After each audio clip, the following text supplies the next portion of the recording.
Hey, welcome.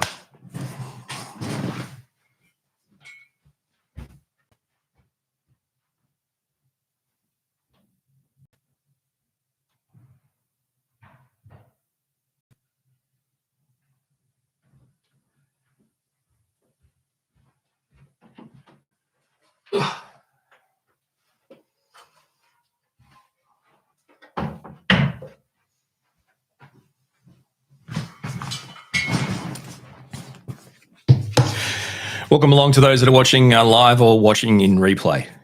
All I can tell you is there's nothing I can tell you. There's nothing I can tell you, so I hope that helps. Work it out yourself. Whitney, hey, Whitney, thank you for being here. I appreciate it. Great to see you. Hey, everyone. Nice to see you again. It's Mia, I think. Mia, yes, hello. Juan, hello. Daniel, hello. Welcome, everyone. Welcome.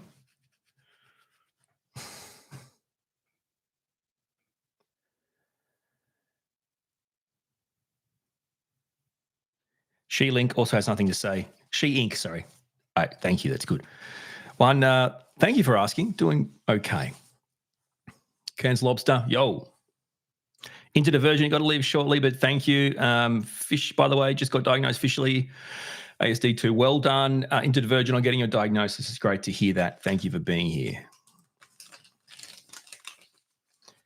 Exactly.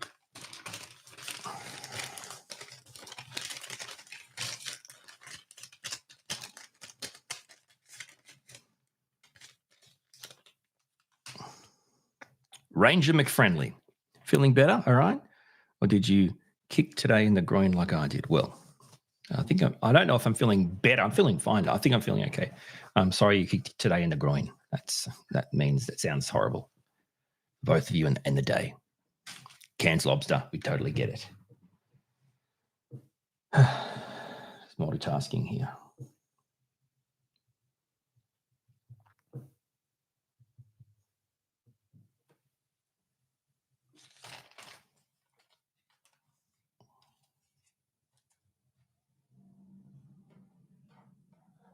Daniel, the weather down under.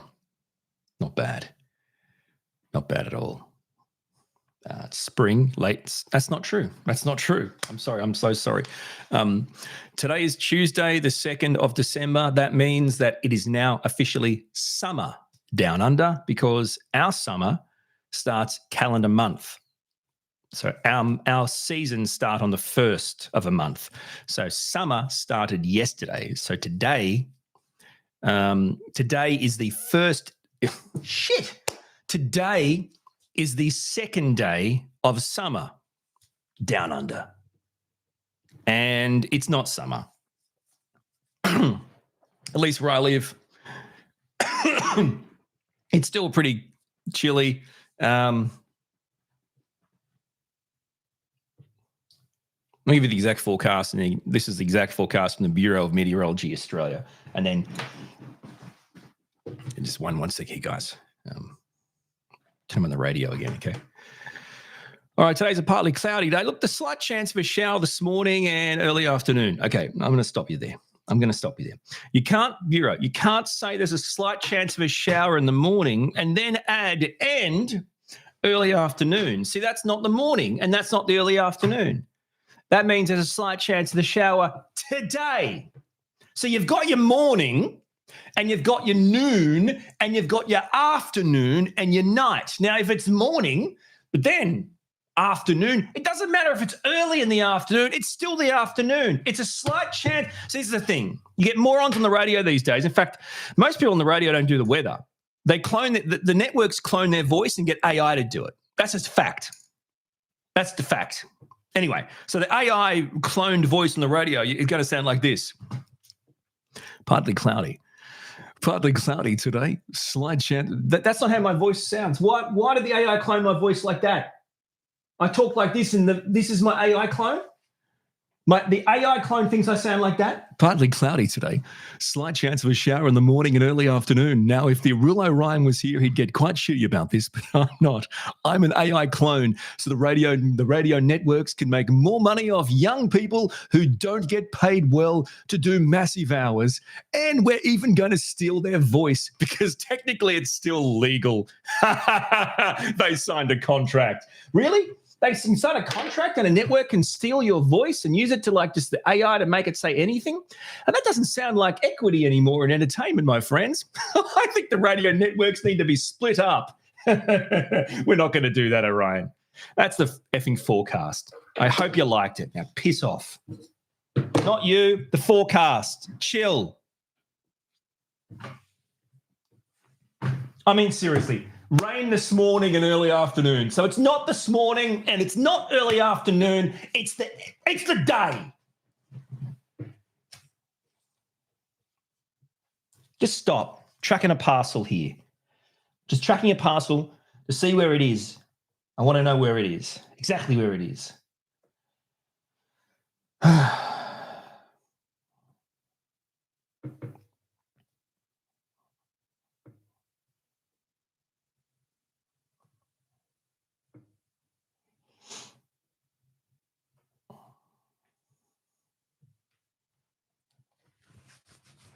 I'm all itchy from being stressed.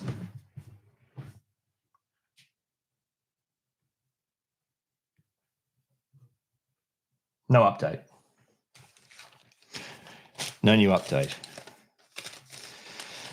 Why am I not surprised? Such a great postal system. Such a great postal system. Ernie, good morning, Ernie. How are you going? You don't seem annoyed at all. Love it. No, thank you. Thank you for your generosity again, your kindness. I appreciate it. Orion looked a little quiet, then he ranted. Yeah. It's so disturbing. Me and scene. That's right, Whitney. Oh my God. Actually, that reminds me. I got a whole list of rants I haven't been able to do. Oh, sorry, I didn't see everyone here. Jen, neurodivergence here. I'm sorry to hear that. Sonic fan. Jason. Jason, the answer to that question is at about the same time there's a process going through with my son, who was 5 at the time. So I think that is quite a common experience. What parcels are you sending out? Would you like me to answer that question, Jen, from Neurodivergent? Jeffrey, my mood's fantastic, my friend. My mood's fantastic. I got a whole list of rants. You ready? Here we go. Okay, this is what I'm going to do. I want to be clear to you guys because you guys are watching live. You deserve this. You deserve this. You're watching live. Thank you to all 43 people. It's just an incredible turnout, guys. Thank you so much for being here. And a massive, I should have just sat on the couch. Is it Monday Night Football tonight in America? It's Tuesday morning here. Is there football on? But I think is it just New York and New England or something? Boring. Is that really the game? I've got to look it up now. It's going to piss me off. I should just be on the couch watching football because there's no football in Australia. It's the summer. I've got to wait till March to see football in Australia. So my only option is to watch NFL, and I'm happy to do it. Yes, Jen, I saw the Broncos game. Rant initiated. First thing, F the Broncos. How's that make you feel, Jen from Neurodivergent, if that's even your real name? Secondly, the Broncos coach, what an old, grumpy, smug, gum-chewing maroon. I don't like him. I don't like his vibe. I don't like him at all. What is it with Americans and gum? You eat something, chew gum for 20 minutes and spit it out. The game goes for 3 days. The man's chewing. Literally, if he chews that long, by the time the game's over, he won't escape the toilet, the throne, whatever you want, the dunny, for the next 7 days. In Australia, if you chew gum for too long, right, the trots. How do American coaches do it? Do they crap themselves at halftime? I don't know. Activates the brain regions. Go stuff yourself, Jen. So how many regions does he have, mate? How many do they stop once you activate them? Okay, so you chew the gum, it activates, you spit it out. You see what look it up. You look it up, champ. What was I talking about? The bloody Broncos probably going to go to the Super Bowl. They'll probably go to the Super Bowl, and that pisses me off. I hate the Broncos. It's a stupid name. It's stupid. I can't take it, mate. You smug coach, and yeah, he'll actually call the referees over. Sorry, mate, I didn't realize you ran the NFL. Denver Broncos coach, do you run the NFL? Do you, mate? Oh, okay, yeah. No, come over. That's fine. What do you want us to do, coach? Like, seriously, he's trying to control every play. Come over here. I'll tell you what's going to happen next. What do you mean what's going to happen next? How about I tell you what's going to happen next? You shut up, spit your gum out, crap yourself in your nappy. Or what? You must have a nappy on, a diaper. I'm telling you. Anyway, and by the way, the Denver Broncos, who are probably going to go to the Super Bowl, and I'm very sad about that, they almost lost to a team who's won as many games as the Broncos have lost, right? So it's like they've won 3 games. And their quarterback isn't even playing. Their backup quarterback, Marcus Mariota or whatever the bloody hell his name is, right? He's just your classic backup quarterback. That's his job. He's made a living being the backup quarterback. In other words, mediocrity. He's never been good enough to be good, so he's just good enough to be the second guy, right? And he almost won the game for them. He did win the game for them. He got a touchdown, and he almost got the 2-point conversion. I mean, honestly, it doesn't matter. So they could have done double overtime, right? They just took the kick. That's the thing. They didn't take the kick. They went. So you should have lost to one of the bottom teams. So don't get smug on me, Denver Broncos, and certainly not Jen from Neurodiverse. Don't get smug on me, champ. Okay, sure, you might go to the Super Bowl, but you almost lost to a bottom team and their backup quarterback. Is that what? Am I saying the right words here? I don't know. But just the bloody Denver Broncos, man, they just agitate me. I just don't like it. I just don't like it. They're stupid colours. They're the most triggering colours. Whoa, Nelly, my eyes are burning just watching them. You know what I'm saying? And the chewing gum coach, it's a sensory nightmare. Every time I see the coach, all I think about is all that spit that must be in his mouth. Anyway, I just want to make it clear, they should have lost to a bottom team in a second-string quarterback who played better than their own team, right? Honestly, the touchdown in the last minute or so probably could have – I think they could have got the 1-point kick in double overtime, is that right? And they went for the win with the 2-point conversion. It doesn't matter. It doesn't make a difference. I'm just saying stuff the Broncos. And Cairns Lobster, that incorporates the Brisbane Broncos as well. The Brisbane Broncos in Queensland, Australia, Ray. Queensland, Australia, and the Denver Broncos in Denver, Colorado. The number one place for all true crime shows I ever watch. If you want to die, visit Colorado. That's what every true crime show I've ever watched says. If you want to be blatantly and bludgeoned to death by a psychopathic murderer, visit Colorado. We're waiting for you. They need to steal the Fiji. You know that slogan Fiji used to have? Come to Fiji, we wait here for you. That was the slogan for Fiji. That was a tourism ad. Come to Fiji, we wait here. I'm just saying that's how they played it. Come to Fiji, we wait here for you. That was the slogan. That's what Colorado need to say. Right? The Colorado should steal the Fiji tourism slogan. I think in Fijian it's Slamatata. That's hello. Apologize. Come to Fiji, we wait here for you. True, genuine tourism campaign, I promise you. So here's my pitch, and here's how it should go, and I can voice it for you right now. Here we go. So we're going to – you talked about the Chiefs. Okay, I'll get to that question in a second. This is a tourism for Colorado. Come to Colorado. We wait here for you.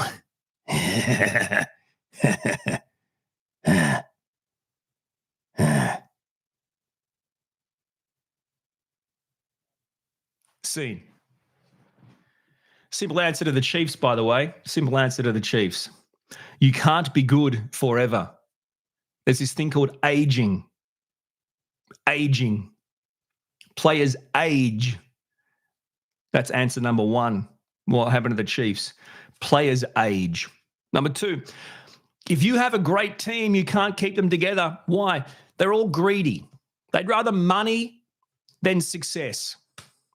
And they use excuses like, well, this is my only chance. This is your only chance? So you don't think you're about to make money down the track as an ex-NFL player? By the way, you won't be able to know your own name in 10 years. Anyway, it doesn't matter. So that's the money. That's the other one. And the third is, well, this is a big one that hits home. Potential. Potential will always get you. See, everyone can be potentially the greatest of all time or potentially a great player, but not everyone can actually do it. And Mahomes didn't do it. The team got to Super Bowls and they won a couple or whatever, great. But in the end, they're going to look back and they're going to think about, how did he go in all the Super Bowls? And the answer is not good. How did he go last year against Philadelphia? Horrific. The man choked worse than me when I eat too many nuts and I've got pneumonia and the flu at the same time. It was a bad time for me. Shut up. He's not a goat. He's not even on the table of goats. He's done. He's not. Take him off the table of goats. He's not a goat. He's just good. He's not. He's not going to be like a Brady. He's not going to be. He's been to Super Bowls and he's choked. He's a choker. He's a big game choker. And the other reason why they're not doing that well this year is because last year they got lucky. They won a lot of games in the final seconds with things as crazy as a teammate blocked a kick. Like the chances of actually someone blocking a kick. So there's my answer to that. I'm off. Okay. I'm getting greetings from Sweden. Hope you're well. Hey, thank you so much, Defiance. I appreciate it and your kindness and support. Thank you for being here. I'm doing fantastic. Neurodivergent, there are a lot of autistic people that sports are a special interest for them. Yeah, that's right. Well, that's me. If people are saying it's boring, Jen, if you're talking to people because they're saying it's boring, thank you for mentioning that. And for those, I'm sorry you're bored. I'm not going to change who I am to please you. And I want you to know that advice is also for you. I want you to take that advice as well. Okay.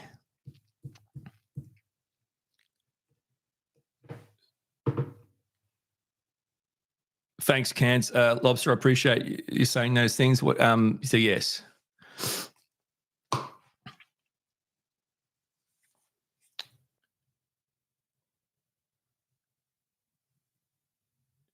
Okay, let's go. I've got some fun. Let's rock up. Let's get going, my friend. Edmonton.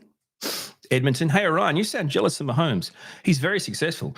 Why are you concerned with how he's doing anyways? Great question. Number one, how can I be jealous of an American quarterback? Number one, I don't live in America. I don't know how to play NFL football. I didn't grow up playing NFL football. I don't have a famous dad who played baseball that afforded me the abilities to, learn sports at a high level and be drafted. All the genetic skills. I've never once in my entire life dreamt of playing NFL football. What I do is use a logical autistic brain to answer questions. I'm not jealous of him. Why am I concerned? I'm not concerned. The direct question was, what happened to the Chiefs? And I answered it. The bigger question, Edmonton, and this is a genuine question, why are you so concerned by me talking about someone? I'm entitled to have an opinion. That's my opinion. If you look back at the history of quarterback performances in Super Bowls, he's a choker, plain and simple. And he'll never be labeled a GOAT, greatest of all time, or even in that conversation because of that. And the bottom line is you can be amazing during the season. You can do whatever you want around a sleeping elephant. But when it wakes up, it's a different story.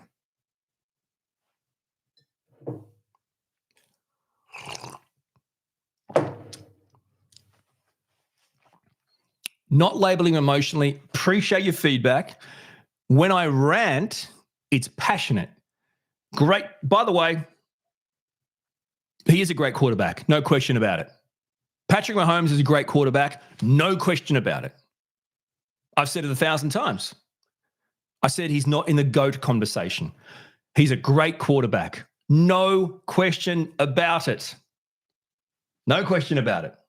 I'm talking about a GOAT who performs on the Super Bowl stage. It's simple as that. And that the Philadelphia Eagles game was an absolute choke. And it's as simple as that. Anyway, here we go. But you're entitled to your opinion, and I appreciate you being here. That was a great point, by the way. This is great. This is a great learning experience. Autistic people, when they are passionate and ranting, are labeled emotional. Not you, Edmonton, but people, aren't we? Now, you can say, well, you were emotional. No, I was passionate. Now, well, passion's an emotion. Okay, cool. But what I was saying was I was using my passion and my rant, and that was lighting me up.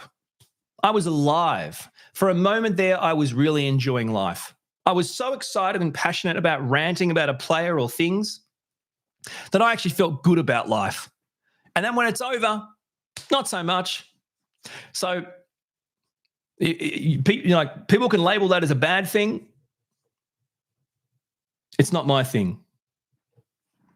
It's not a bad thing, you know? And it's super important for people to remember. People will label you emotional. You're passionate when you're ranting. And why is that emotional? Because usually our normal baseline is this, flat. If our baseline is flat, and most neurotypical people, their baseline is kind of, it's a bit up and down. Our baseline is flat. When we become triggered or rant in a passionate way, we're excited about something, it goes so far off the baseline, it almost looks psychopathic. It looks so emotional, it doesn't look right. And it's a great learning experience for people. I'm glad that came up. Okay. Jennifer, you could read the dictionary and I would listen. Soothing voice. Colts lost. I'm sorry to hear that. Is that Indiana? They're good though, right? They'll be fine, I think. They'll be fine. But thank you for your kindness and support. I appreciate it. We were going to check this out, right? Okay, so I can do this stream and still watch football. I was right. It is New York and New England. So it's the Giants and the Patriots, and they're at 12:15 p.m. my time, and it's 10:06 a.m. So I've got 2 hours before I can watch the football. So we're safe here. Let's just have a quick look here.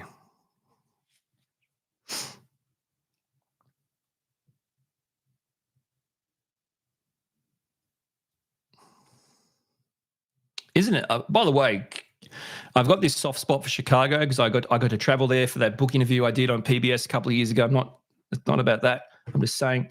And of course, if you haven't purchased my book, you should buy it now. Amazon worldwide. But the Chicago Bears, like when I was over there a couple of years ago, they were a laughing stock. They are killing it. 9-3. Hey, good for you, man. Good for you, Bears. Go Bears. And the Chicago Bulls, they're doing well too, thanks to my mate from Melbourne, Australia, Ray. Get there, Josh, get there. Anyway.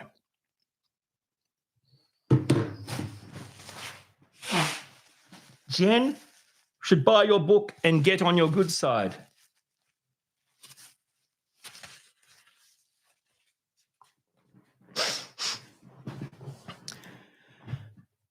I'm not going to ignore the further comments because then you'll think I'm trying to escape them. So let's read this, Edmonton. For the record, Mahomes has 3 Super Bowls, the same number as Brady at the same age. Mahomes is just 30. Yes.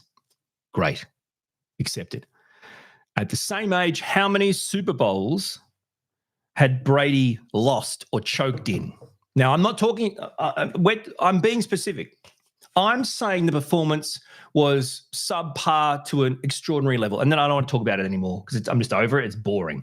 I'm going to keep going back to my only argument is your performance in a Super Bowl. Your performance in a Super Bowl. That's all. That's all. How many wins, how many losses, personal performance. It's not as simple as how many they went to.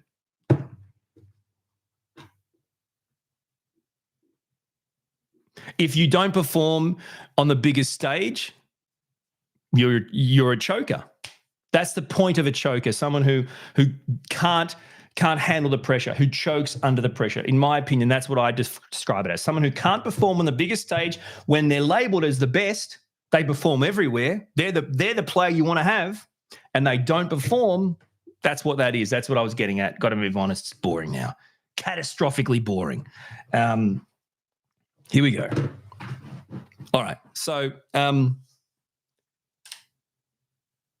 was going to say this. I'll say this again because people were, for you guys watching live. What I'm going to do now, I've written a list of. Okay. This is the last thing I'm going to say about this, Edmonton. I promise. I'm just going to ignore any more comments about it because it's boring. Not you. This conversation for everyone. Okay.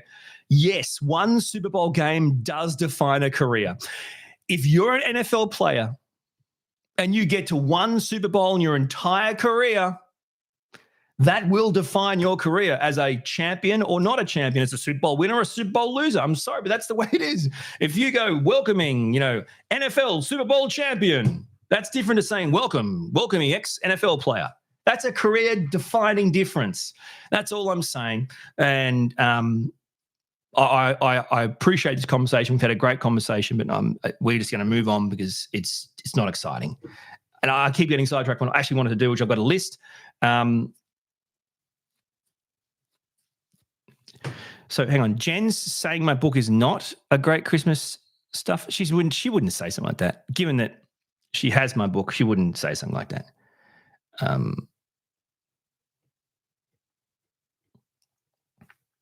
How dare you? How dare you? Julia, welcome to the live stream. Welcome, everyone. Here's what's going to happen, okay? And this is only you guys get to hear this. I've created a list of my new rants, a list of things I want to rant about, okay? A list of things I want to rant about. Now, I want to be very clear. I'm going to go through my list one at a time, and then I'll be able to chop them up and make them shorts. You guys are getting to watch me produce content. So I can do lists. I can do a list of rants for you. You get to see them all live in their long, unedited form. And then I can chop them up and make shorts, and then I've got content. So you guys are watching me make content, and you tell me which ones are the best. And if the one that just doesn't work, tell me, and I won't put it out there. Let's see. In addition to that, I forgot what I was going to say. That's right. Just to be clear, when I do my rants, I've found over time, people find my rants anywhere from entertaining, validating, soothing, angering. All of these things are as good to me. So, well, they are not serious. They are not serious. Do not take these seriously. I'm basically doing autistic stand-up. You're basically watching me do a Netflix autistic stand-up set that I've created myself. I haven't actually got the jokes. I'm relying on nothing but my autistic brain right now. I've literally got the sentences. That's all I've got. Not even the sentences. I've written down a thought, and now I'm going to try and come up with what I was going to say live with you guys.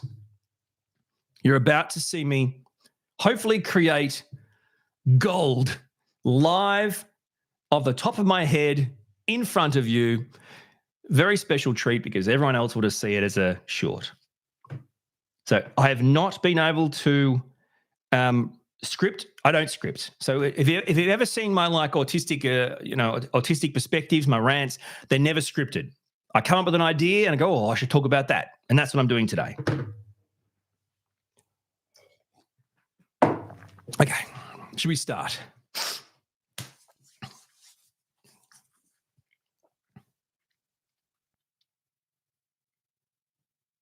I hope you like it. Let's start. Don't judge, okay? Don't judge. Just me, just personal thoughts. And here we go. And action.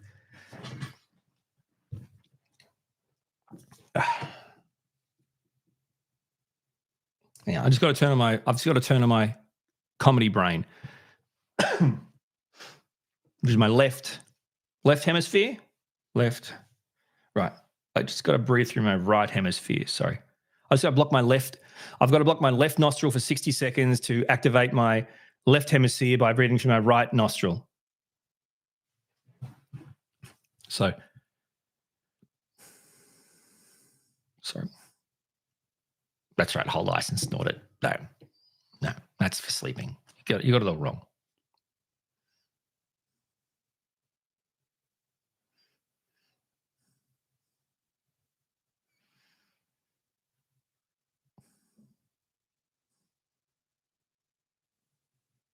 Yeah, I can't do this anymore, sorry. Here we go. First one.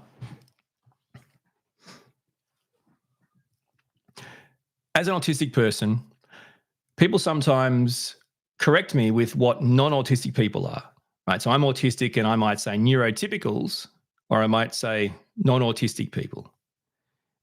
Some people correct me and say, you mean allistics. Allistic. Have you heard this? Have you heard? So you've got autistic people and you've got allistic people. Have you heard this? So if you're not autistic, you're allistic. So I say I'm autistic and there's people who aren't. They're neurotypicals or non-autistic people. And people go, no, they're allistic. Okay, so what are you saying here? So not only am I autistic, I don't have all the L's. Fantastic, great. Now there's something else I don't have. Not only am I autistic, I'm lacking L's, the letter L. Do you see what I'm saying? What does that even mean? What do you mean I'm lacking the L? What's the L's?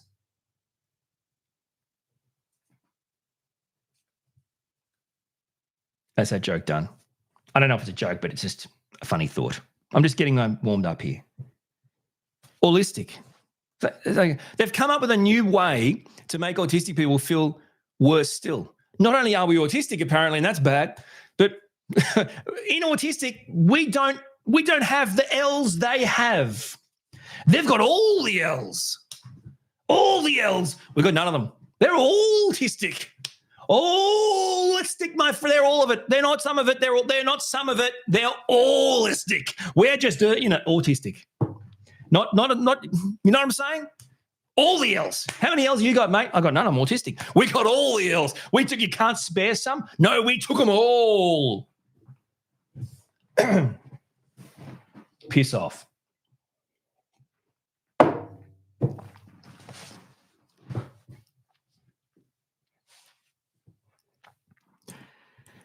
So I noticed a label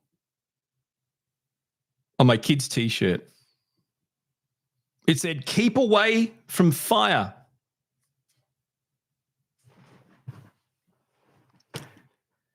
Yeah, I'm going to keep my son away from fire.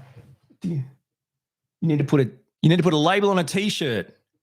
Keep away from fire. For starters, the T-shirt upon my child, that's a pretty good safety measure already, because I'm not, hey, dude, go and stand by that fire, mate. Just before you go to bed, do me a favor. Light a fire and stand by it. That's the first thing, right? Okay, second thing, let's say the T-shirt's not on the child, because presumably the T-shirt company decided we're making T-shirts. Oh, yeah, what for? For people to wear. Oh, cool. What about when they're not wearing it? Well, that's not what it's for. Okay, well, you better put a label on there in case. What do you mean?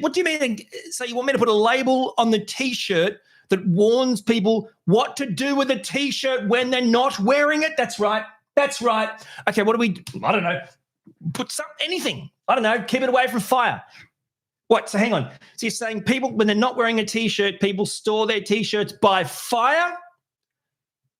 What? Is that how we dry clothes now? What is this, the dark ages? What do you mean, keep it away from fire? So if it's not on your person, keep your T-shirt away from fire. Really? I mean, I've been around for a while. I keep everything by fire. There's nothing I don't keep by fire. What? But for the label, everything I own would be kept beside a fire. Idiots. Jesus. I mean, just think. Just think the label was put there for people wearing it. You put pajamas on your kid. What do? Mate, get away from the fire. What are you doing? Get away from the fire. Well, that's what you're going to say. You're not going to, buddy, closer. A few steps closer to the fire and then you'll be sweet. There's people that need this warning. Woo!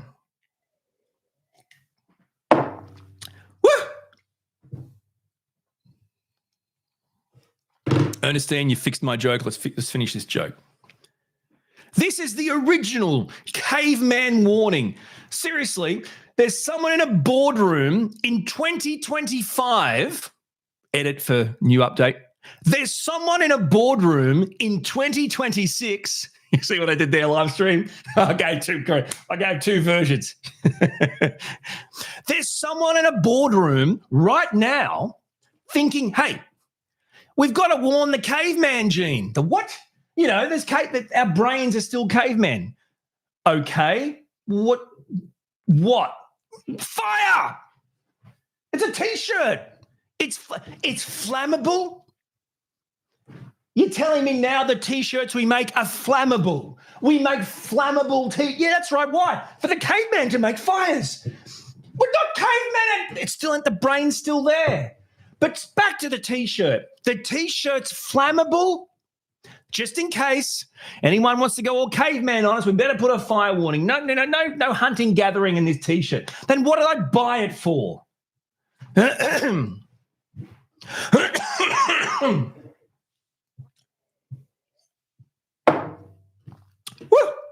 Thanks, Ernestine. Appreciate it. Thank you for the line there. It helped. All right, I got lots more. I'm sweating.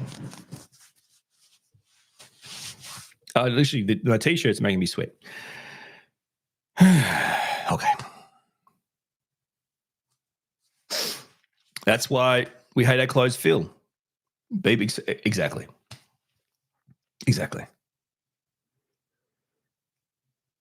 Oh, yeah, this is a good one. I like this one. And by the way, if you've got better jokes and better lines that I can add to my jokes as you hear me do the rant, type them in the comments and hopefully I'll see them and I'll try and put them in. This is what I'm doing with my time, Jen from Neurodivergent. What are you doing with your time, mate? Clearly nothing, because I haven't seen anything content-wise from you in 7 years. And I'm a paid member. Seriously, what the hell's wrong with you? Here we go. That's right. There's some killer shows at the moment. I mean, like there's some killer shows and my kind of shows, you know, the sci-fi kind of narrative. Man, I'm borderline obsessed with, what's that? Is it Pluribus? I love that show. And it's the classic, my mind automatically goes to, well, there's only one race of people. There's only one civilization that has the ability to do anything we're experiencing, right? Any UFO, any visitors, any messages, you know, I don't care what happens on Earth that we think's from somewhere else. I guarantee you, the only people that can do it is us. That's it. It's us. We have come back from the future, and there's some sort of warning, right? So that's my take on the pluribus. I know it won't be right, but I'm sure it's humans. But I know it won't be right, so I apologize. What I'm saying is, actually, this isn't a joke. I've gone on for a rant. Let's talk about wormholes, okay? But for a wormhole, there's no traveling back in time. So let's say that I wanted to come back today and warn you guys that in 50 years, right? That's not true. Let's say I wanted to come back let's say I'm in 50 years in the future. I want to come back today and warn you guys, hey, it's all going to go to crap. Please be nice to each other. I need to create a wormhole today. So I need to know that in 50 years' time, I want to come back and warn you. So I've got to create the wormhole today, right? So I've got to use the wormhole to you can only use the wormhole to travel to where you created it. This is just my understanding of wormhole science. And it's fact, it can be done, but I'm just saying. Anyway, so then that makes it even harder. So then you think, well, then there has to be a reason. Anyway, it doesn't matter. I'm moving on from that. Let's go back to the rant. I apologize. I've started talking about, there's two things. I've started talking about Pluribus, and then also another Apple TV show, The Foundation, Galactic Frontier is the game. That's a TV show on Apple. But that's the game I'm obsessed with at the moment, the app game I play on my iPad. It's just two different things. Anyway, so there's a lot of shows that have that kind of sci-fi narrative right now. I love them. Okay, but this is what I didn't understand.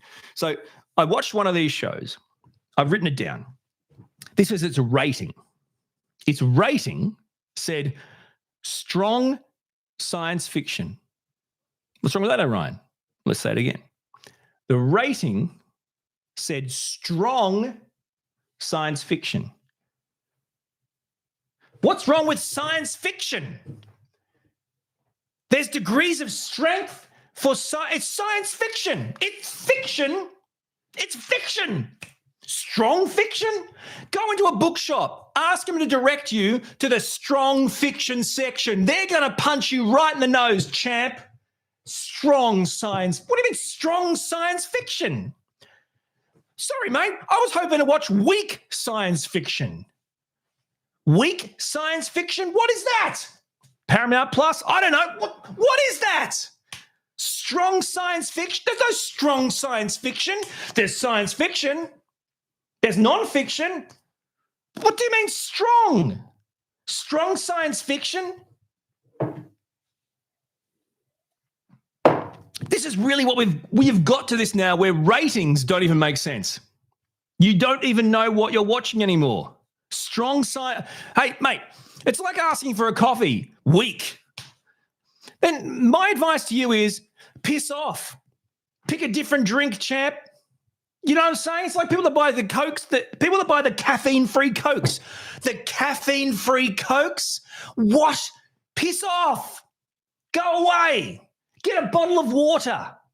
What is wrong with you? We need people to know that if they're coming here for weak science fiction, because we know there are those people that like the weak stuff, the weak everything. This is not their show for them. This is really strong. When it comes to fiction, it's a strong fiction. You see what I'm saying? You didn't see that shit with Harry Potter, right? You ever see that? No.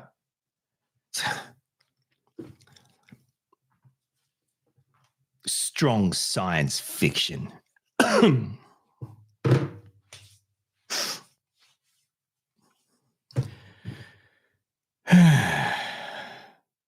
going to sweat myself out today. 10:26, still plenty of time.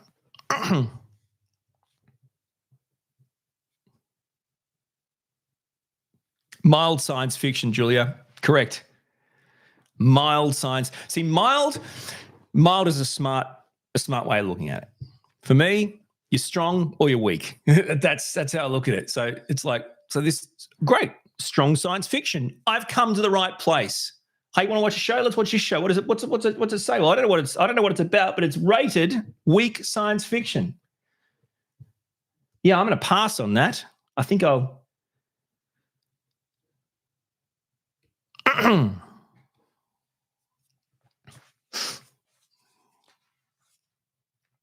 Dennis, thank you. All right, I hear this a lot. No, Jen, see, here we go. Jen from Neurodivergent, she's always got to take it the wrong way. Take it a different. So strong fantasy. Well, so for starters, I didn't say anything about fantasy.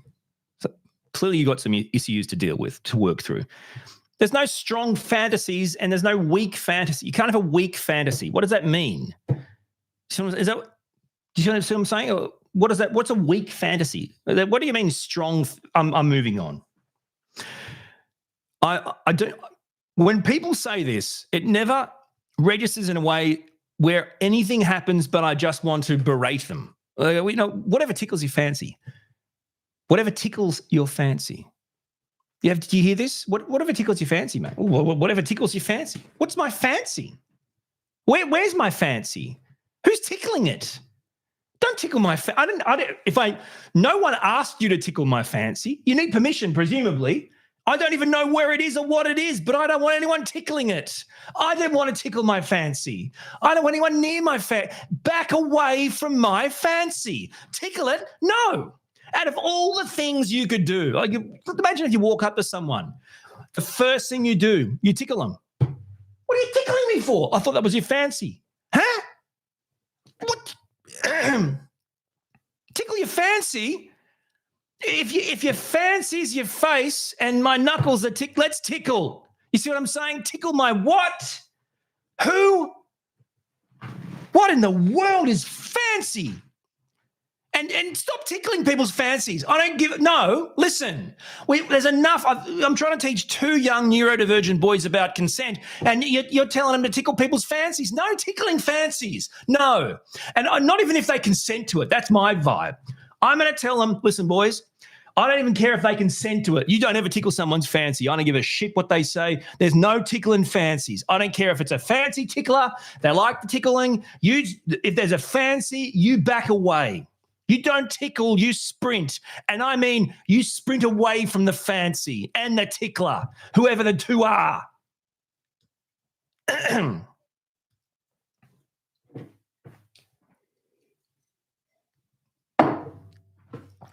Jesus. I reckon I'm barely halfway through here on my list of rants.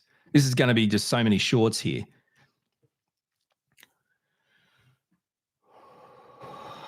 You're never buying my book. Who would say that? Who would say that? Only Jen from Neurodivergent with her weak fantasies. It would really tickle my fancy if you bought it. Oh, man. Okay. So people lose stuff from time to time. I don't know why. I don't think it's just because I'm autistic. I think it's because it's my special talent. I don't lose things. Why? I know where they are. I put them in a special place. I don't, and I get frustrated when people lose things. I get so frustrated. Like, what do you mean you don't know where your own stuff is? And then this usually what I say is, so I've got to look for it now, don't I? No, I do because, and they'll go, no, you don't. No, I do because I know that you won't look for it in a good way. Like neurotypical way of looking is horrific. A neurotypical way of looking is to re-enter a room, come out and go, I couldn't find it. Did you look? Yeah, what'd you do? I walked into the room and left. I've got to find everything for these people. They don't know where anything is ever. I know where everything is ever. And this is the thing. The second I lose something, right, the first thing I say is, who moved my thing? There's no way it was me. I guarantee it. It's never my fault, right? But then it's even worse. Then you get the neurotypical people saying crap. They're batting up crap like, well, don't worry. It's turned up missing. It's turned up missing. It's turned up missing. All right, hang on. I got to work through this. I don't know what the hell you're talking about, man. This is in no way tickling my fancy. It's turned up missing. Okay, so you found it? No. I can't find it. So it hasn't turned up. No, it has. Turned up where? Missing. How can it turn up missing? It can't. It's missing or it's turned up. Right? It's like that bullshit terminology when planes don't crash. They say, oh, there was a near miss. There wasn't a near miss. There was a miss. It was a near hit. A near miss is a near hit. Right? There's a near hit, right? A nearly hit. And there's a miss. A near miss is not in fact, I think a near miss is a crash. We nearly missed. Unfortunately, we didn't. So we're all dead. Right? You know what I'm saying? Turned up missing. What's turned? So then get it. Show me it. I want to see it. I don't know. It's gone. Where's it gone? It's turned up missing. So what are you saying? It's teleported from one planet to another? It's out of nowhere. There's this dude just sitting around. And then suddenly a set of keys teleports next to them. Holy crap. That set of keys has turned up. Where are we? Missing. Do you see what I'm saying? What? It can't. Look after your own shit, mate. Seriously.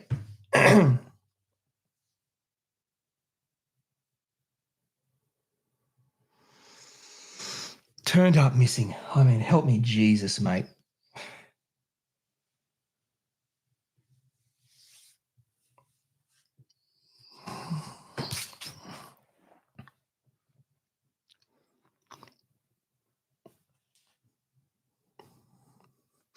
Whitney, there you go. See, everyone thinks you know where their shirt is too. Exactly.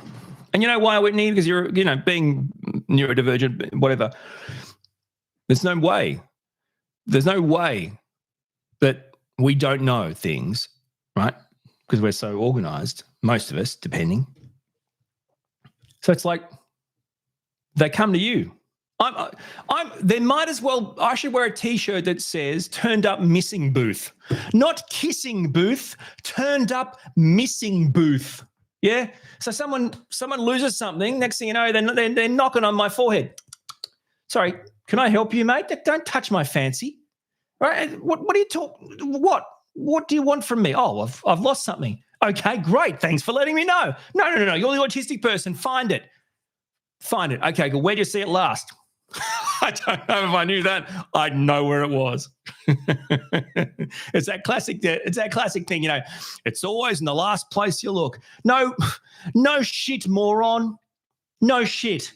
Yes, that's right. It is always in the last place you look. Because when you finally find it, you don't keep looking, do you, mate? See? Yeah. Oh, really? It's always in the last place, isn't it? That's right. Because you found it, mate. You found it, idiot. What are you going to do? I found my keys, but I'm going to keep on looking because I don't want it to be in the last place. I don't want to say I found it in the last place I looked because that'd be silly. What do you mean it's always in the last place? It's always in the last place you look. That's right, because you couldn't find it, and then you found it, and that's the place. That's not the last place. It's the place.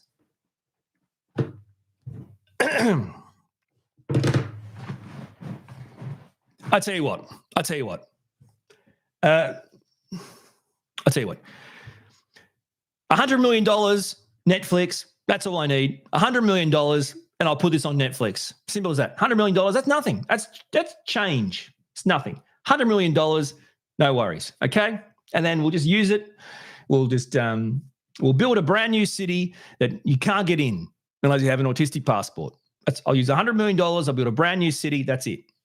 You kiss goodbye your family and friends. If they're not autistic, they can piss off. Kiss them goodbye. Say, see you later, mate. I'll come and visit you when I need to. $100 million from Netflix. I'm going to build a city, and it's just autistic passports, and that's that. Neurodivergent passport. Okay, I'll let neurodivergent people in, not just autistic, okay? ADHD, all that kind of stuff. And $100 million, and we'll get it started, yeah? Netflix, $100 million, take my jokes, and you can put them on there, yeah? All right, here's one. All right, please don't find this unamusing because this is like my absolute favorite. This may be one of my favorite thoughts I ever had. In fact, when I first had this thought, I think I pissed myself in my own mind. I mean, when I first had this thought, my fancy couldn't have been more tickled. I honestly, I was tickled pink. But what does that mean? Have you heard this phrase, tickled pink? Tickled pink? Where? It better not be I swear to God, if my fancy's pink, I'm out. I watch a lot of shows, political kind of drama shows, yeah? Right? And also like spy shows. Must be an Aussie saying, I don't know. A lot of spy shows, a lot of shows that incorporate flying, right? Private flying. They always talk about wheels up. This is one of my favorite things. Wheels up. Right? It's a phrase that says the plane's taking off, okay? So I hear them say, whatever you got to do it because wheels up at 5. Wheels up at 5. Now, here's the thing. If you're saying they need to do whatever they've got to do by 5 because that's when wheels up, that's too late. It shouldn't be wheels up at 5. That's when you need to be here. It should be wheels up at 5. Make sure you're here by 4:30. Why is that, Orion? Because the wheels go up after takeoff, dickhead. You need wheels to take off. Wheels down. Wheels down. That's what you should say. Look, I don't care what you got to do. Go and do what you got to do. But listen, wheels down at 5. Wheels up, 5:05, you're stuffed. Yeah? What do you mean wheels up? Wheels up bad. So go and do what you got to do. Wheels up at 5. Just run really fast and wave, and we'll try and get you on. But if the wheels are up, we're already in the air, so I'm not sure you'll be able to find us. Wheels up is a phrase, Jen. Get stuffed. Have you watched The West Wing? Have you watched any political drama? Wheels up is a phrase. Have a look at it. Wheels up. It's a phrase. You can't say wheels up as a time frame to be at the plane, because wheels up insinuates you've already taken off. And if the wheels are going up, that's the landing gear. If the wheels are going up, you're in the air, mate. It's too late. No one's pushing you through. No one's grabbing your arm and yanking you on. It's over. You need to be there, wheels down. I swear to God, can any American tell Jen she's wrong? I swear to God, if you think I'm watching Australian TV shows and hearing this, you're wrong. It's just not true. Wheels up. Wheels up is a phrase. Wheels up at 5. It means the plane leaves at 5. It's very simple. Wheels up implies that's when the plane leaves. But of course, and no one knows it. I knew this would happen. And you know, I don't blame you. I take that back. I blame you. I blame you. The premise, though, yeah? You understand the premise? Now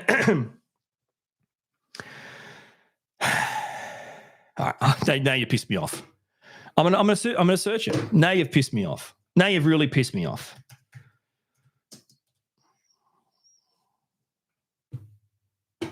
Here we go. Bang. Searched it. Here we go. Wheels up is an informal term for an aircraft leaving, as the wheels are pulled up after leaving the ground. It can also be used metaphorically to mean let's go. Okay? Or to indicate that an event, especially a flight, is about to begin. Let's go through some phrases here. Literal meaning. So literal meaning, sorry, didn't mean to do that. It refers to the moment an aircraft lifts off the runway and the landing gear is retracted, which obviously I already told you. So people might say, we're wheels up in 5. Metaphorical meaning. The phrase can be used to signify an immediate departure. A team might say, we need to get everyone ready to go now. Another person responds, wheels up, to mean let's leave right now. Some might say, wheels up, that means I want to go. Let's go. Get going. Yeah? Thank you. Thank you, Your Honor. I rest my case. And my case was basically that particularly Jen is a moron.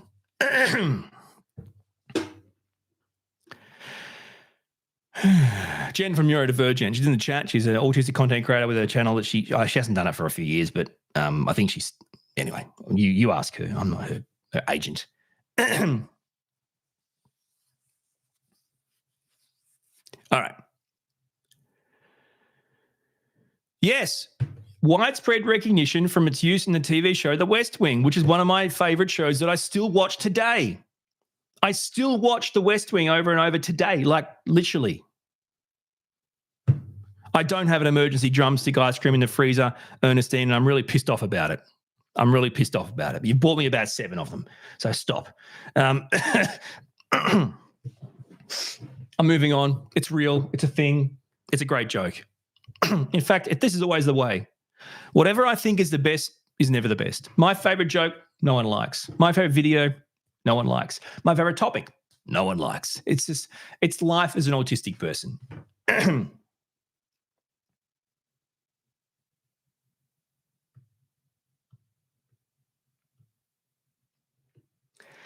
Okay, I've got a few more. Here's one for you guys. This literally happens to me every single day, not once a day, multiple times. I get my phone, I try to use it, and it comes up with a text, try Face ID again. Try Face ID again. You try it again, dickhead. It's my face. What do you mean try my face again? What the hell are you talking about? This happens. I get my phone. Try Face ID again. Try try Face ID. You try Face ID again, you stupid phone. What are you talking about? My face changed. Sorry, my bad. I woke up with the wrong face. Let me go get my face. One second. I mean, seriously.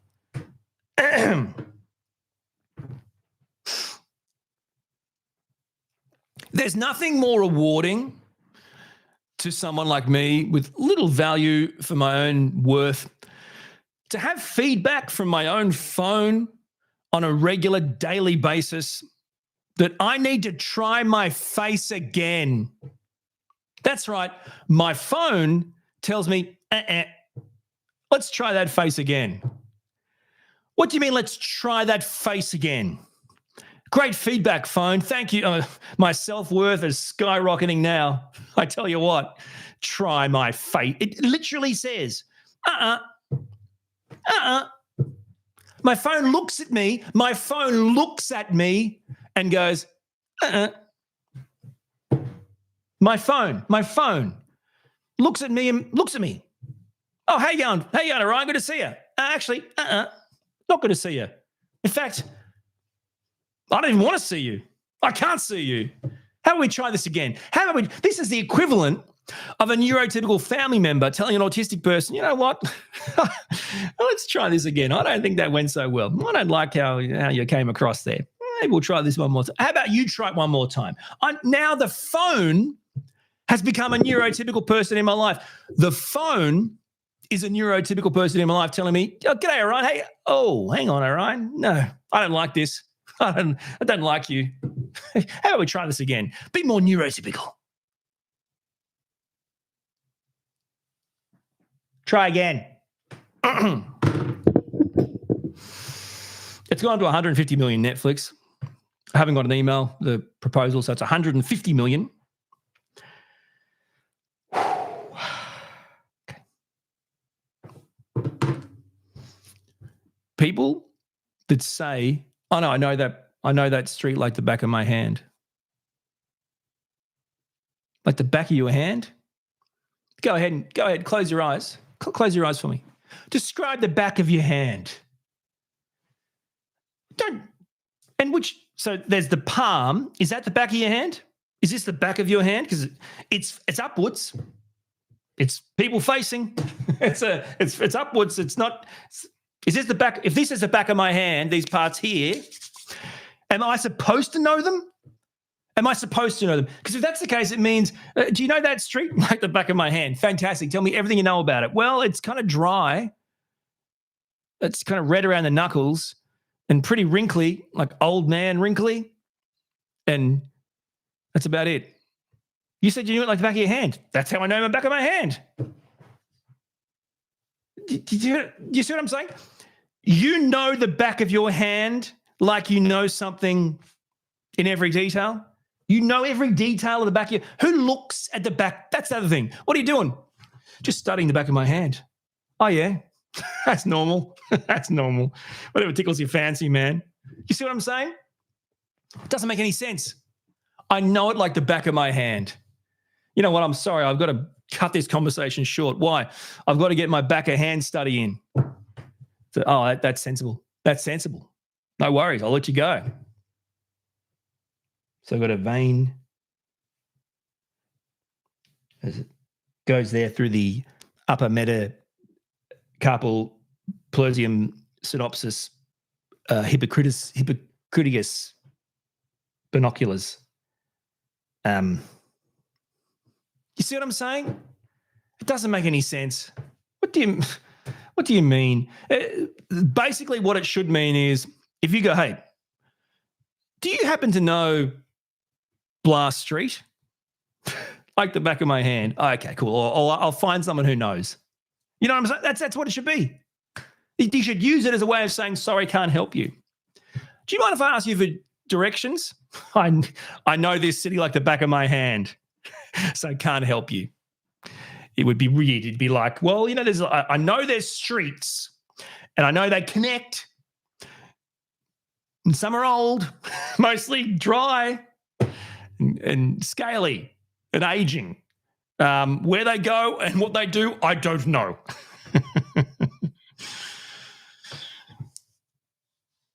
Oh, my God.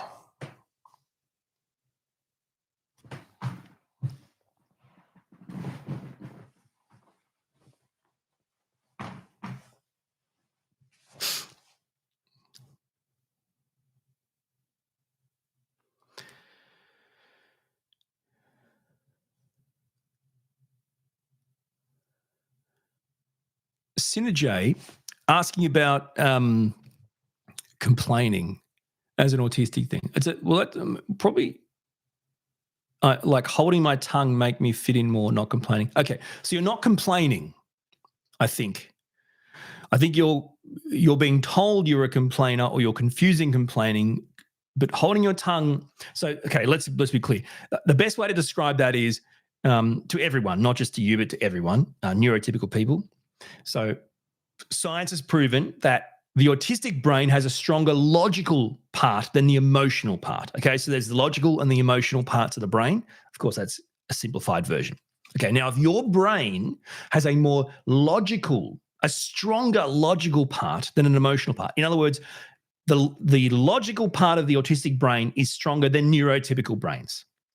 So they're stronger emotionally, we're stronger logically. That's just science. Okay, and everyone's different. We all have different experiences, different care needs, daily support needs. I'm just talking about it in general terms. Okay. And in fact, I don't care how profoundly autistic you are or aren't. Your logical brain is stronger. Okay. So I'm not backing away from truth. What does that mean? You are going to see things in a way where neurotypical people think you're complaining, or you're nitpicking, or you're always annoying because you're finding faults. That's not complaining. Let's be clear. That's just not compliant in a sheep-based life. So to be compliant is to just accept everything as it is, right? And if your brain is stronger emotionally, you know that makes sense, because emotionally you're keeping people happy, or at least emotionally neutral. But if you're stronger logical, you're not thinking about the emotional neutrality as much as the idea that this makes no sense.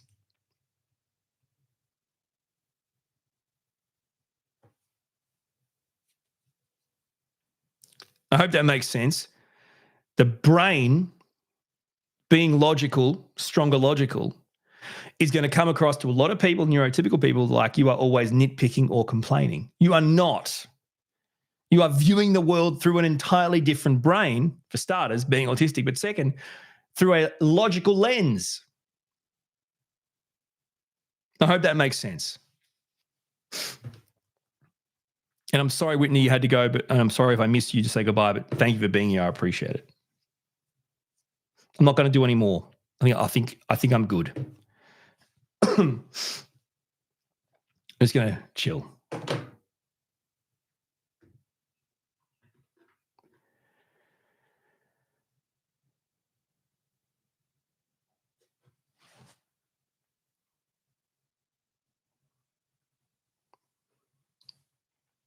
This is Pam. That's I love that as an insult. Doesn't know his own ass from a hole in the ground. That's a fascinating one. I love that one. I mean, think about it logically. What's the one thing you would physically see less of on your body on a daily basis? I'm going to go ahead and say it's probably your ass. Yeah.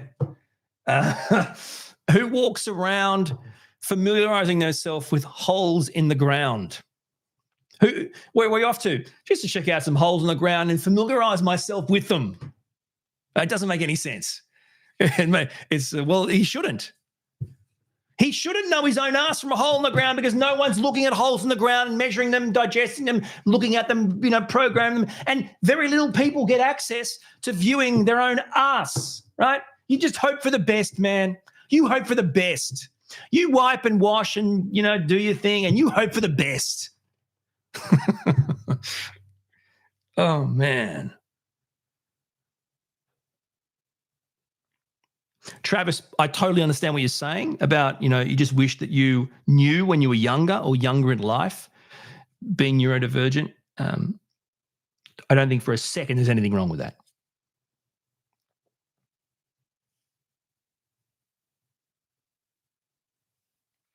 Jen from Neurodivergent, talking about our question about complaining as well.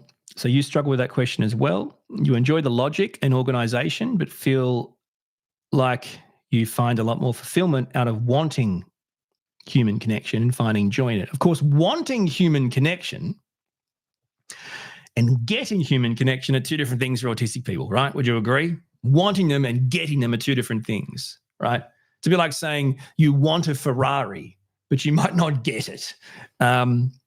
Or you want to lose weight and get fit, but you might not lose the amount of weight you wanted or get to the fitness you wanted. So like there's always a challenge. There's two steps. I want to do this, and then I've done this, two different things. So it's a struggle. That's the other thing. As an autistic person, how many times have I wanted something or thought I wanted something, like say human connection or something, but then not found joy in it? So the idea that you want to try and not be as logical so you can find more human connection and be more fulfilled and find joy in that. There's so many steps. I'd be lying if I said that I would. So let's say I shrink myself down. That's what Jen's saying. There's no other way of looking at it. Jen's, what we're all thinking, and we all think and we all want to do similar things at times. She's saying it. She wants to shrink herself down to find human connection. She wants to be less autistic. No, I'm not saying this about her. I'm saying the story is less logical, more emotional, not come across as nitpicky or complaining or whatever. So people like us more, human connection, right? And then somehow that's going to find us joy. So we do what they want to get what they want, to get connection, but then there's no joy in that because we've shrunk ourselves completely to the point where we don't even know who we are. So what's the joy and what's the connection? Is it a real connection? No. So that's the issue.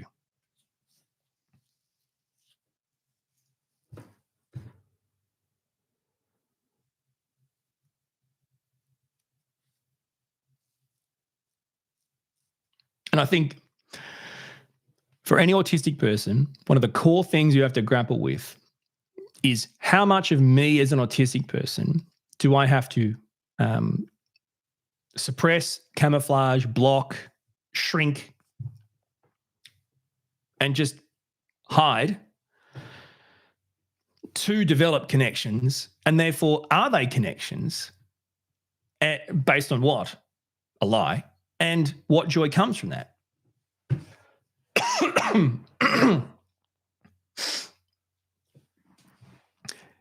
Javaligo, please tour the states. Your rants are gold. Thank you, Jennifer. I appreciate you. Very nice. And very sweet. And thank you for your kindness and support. It means a lot.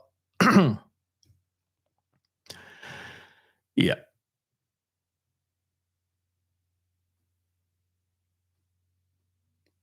And as Blues says, rather be alone and comfortable than surrounded by many people who simply don't understand me. It's a whole different type of loneliness. Absolutely. It reminds me of a classic. So here's the thing, right? One of my absolute favorite. So I love music, and by the way, there's some science backing this up now. So let's start this conversation. Remind me, okay, I'll spit it out. Silverchair, Australian rock band, one of my favorite bands of all time. If you don't know Silverchair music, you should look it up. I love it. Anyway, there's a line in a Silverchair song, I don't want to be lonely, I just want to be alone. Great line. I don't want to be lonely, I just want to be alone. Great line. But the science says, why do people go through a period where they will repeat the same song? They'll play the same song on repeat for hours, days, weeks, sometimes months, and then forget about it for years, get sick of it, stop playing it, find a new one. People think it's because of the singer or the words or, these kind of things. And science has actually proven in that instance, it isn't. In that instance, the actual elements of the song have directly connected to like thoughts or chemicals or wavelengths in your brain that your brain isn't able to do right now and is reproducing them. So when you get a particular song, like for me, the last one was like a Taylor Swift song, but before that was, they're so eclectic. So it's not the singer or the words, although you do connect, there's the elements of the song help your brain produce something, create something like chemicals and things that it wasn't able to create or was struggling to create prior.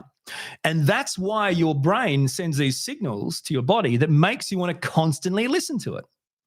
And you're listening for weeks, for days, weeks, hours, over and over and over. My kids do it. And then out of nowhere, they forget that song completely.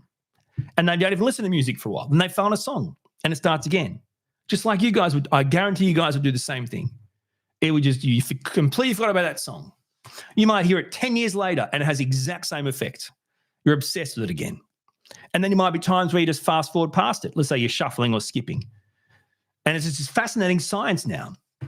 That's the power of music is well beyond is I connect with the artist. It's the pure elements of the music. That can be the tone of the singer, the elements of the music that actually connects in your brain and that triggers the production of something that, you're struggling to produce. It's just a fascinating way of looking at it.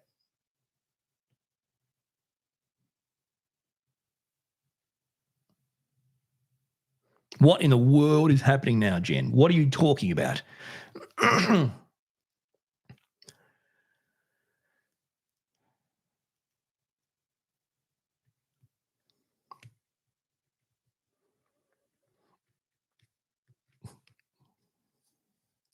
So people, this is a fascinating conversation. I think there's like maybe in the chat, a pill debate, like you take a pill, a magic bullet kind of thing. And what's fascinating about that is pills are taken for illnesses and disease. And autism is neither of those things. So autism isn't an illness and it isn't a disease. So the only way to take away your autism to, let's say, live a life of normality, which you might think might be better, would be to transplant your brain, to remove your brain in its entirety and to place a neurotypical brain in your head. So there's no tablet that's going to transplant your brain or change your, like that's what makes you autistic. So I think it's a fascinating discussion. I love the discussion. I love I love having discussions that are philosophical, but in reality, it's a bullshit discussion. It doesn't mean anything. You don't have an illness. You don't have a disease. There's no cure. There's no sickness. It's literally a different brain. A brain that is created differently through genetics over time, which can be traced all the way back to, original Neanderthal. And we're talking, people used to call, if you were an absolute moron, the world would be, what, you bloody Neanderthal. In fact, an absolute moron is a Homo sapien. So, Homo sapiens and Neanderthals coming together was in effect the only reason why we have modern day civilization. And you're going to predominantly find, not in everyone, but most autistic people will have some degree of Neanderthal gene in them that isn't apparent in general population. That's just a conversation, a whole nother conversation. So, what we're saying is, if we got rid of that, we're getting rid of civilization. Because but for Homo sapiens and Neanderthals, in effect, creating a new civilization, which became us, but for both of them, there is no us. You're back in the caveman days, and you're burning your t-shirts. Yeah. The bottom line is, you're an autistic person right now here to having this conversation. You've got a parent or a grandparent to thank for being different, and I think it's a thank. It's a thanks, but I'm sorry, it goes back. So you can have parents and grandparents that don't want to hear about it, but it's them. It's a long way back. Anyway. Yeah, it's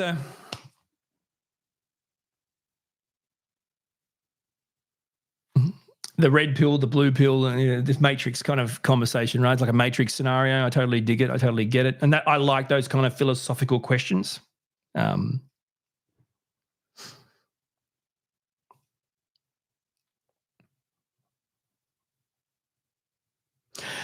So neurodivergent, I've heard several articles talking about studying autism as the vehicle to increase human intelligence. Well, I mean, based on you alone, Jen, I think we can rule that out. Zing! Zing!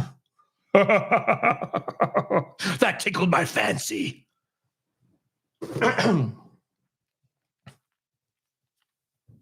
But can I just say, as neurotypical people would not know, as autistic people, we absolutely every day, without even realizing it, take that pill and try to be neurotypical. We wake up in the day and take a metaphorical pill and try to be neurotypical just to fit in, just to please everyone, just to get through life. And it's a horrible way of going about it, but we all do, and we all relate to that, and that's the truth. So I totally dig it. I totally get it.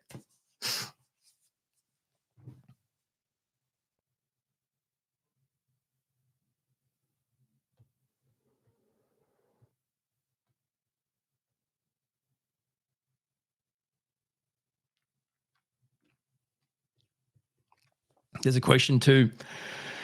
So autism is a disability, isn't it? You've been autistic since childhood. Yeah, let's be clear. In factual terms, absolutely. If I was confusing you saying that it's not a sickness or an illness or a disease, I'm sorry, but they are different. So yes, you're absolutely right. So for example, if you got let's say you got cancer, that doesn't make you disabled. You don't get it, like your life may be disabled because you have cancer, but it's not a disability. It's a disease. Right? So autism is a medically diagnosed, recognized disability. And frankly, if there's parents out there and get all huffy puffy, well, mate, does autism disable your child's life in the neurotypical world or not? Well, yes, of course it bloody does. It's a simple. You don't need to be huffy puffy about it. Do you think their life would be easier? Yes, it would be easier. So yeah, autism is definitely a medically diagnosed, medically recognized disability. It is not an illness. It is not a sickness. It is not a disease. It can't be cured. You can't take a pill for it. No matter what people tell you, there might be things on the market that you think might change your quality of life, and that's fine, but nothing's going to weaken your autism. Right? There's no magic pill to weaken your autism or fix your autism. There's things that you might find helpful, for your day-to-day life, but it's not because of your autism. It's because of your own body's makeup. So yeah, there's all anyway. And I'm not getting into a discussion about these kind of things. Just be honest and clear. In the worldwide sense, there is zero regulation for supplements of any kind. You could literally, I could make a supplement tomorrow out of nothing but water and icing sugar and call it the Autism Ease chewable gummy, right? And sell it for $100 a bottle. It's literally icing sugar and water. No one's going to I'm not going to jail to supplement. So, it is what it is, man. If it works for you, it works for you. Totally cool. What do I take? Happy to tell you. What do I take? I like to take magnesium. I take some magnesium before bed. I find I get a lot of restless leg syndrome kind of feelings in my body, like there's ants inside me creeping around and stuff, and that agitates me. Magnesium really helps me, but I do not take multivitamins.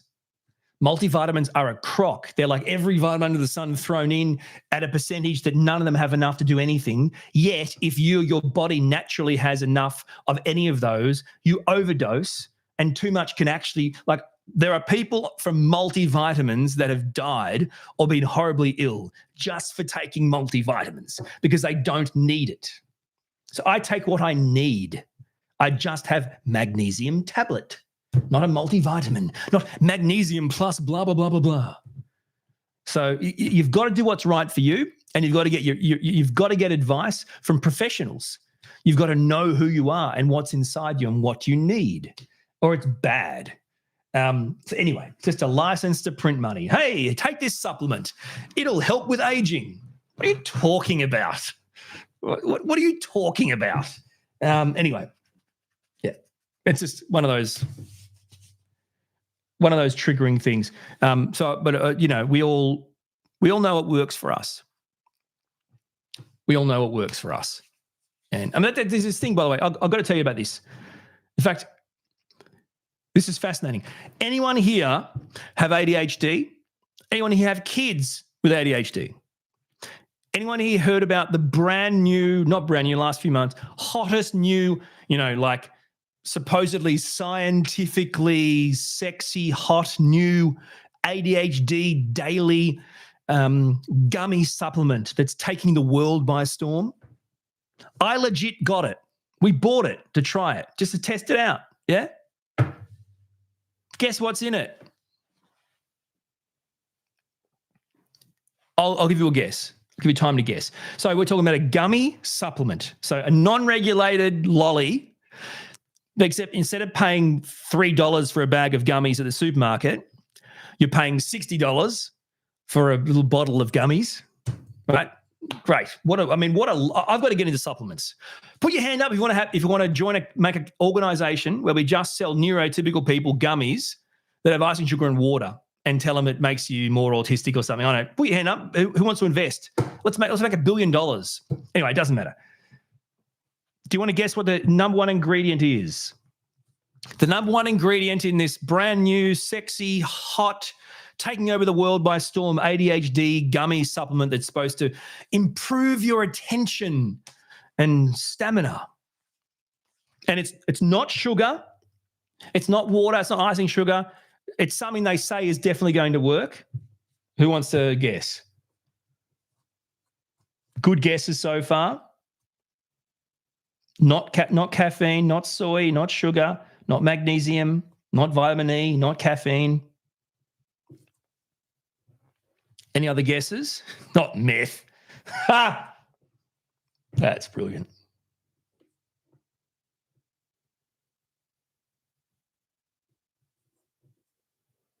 Not vitamin C. But how good clearing out your bowels from having too much vitamin C? How good is that?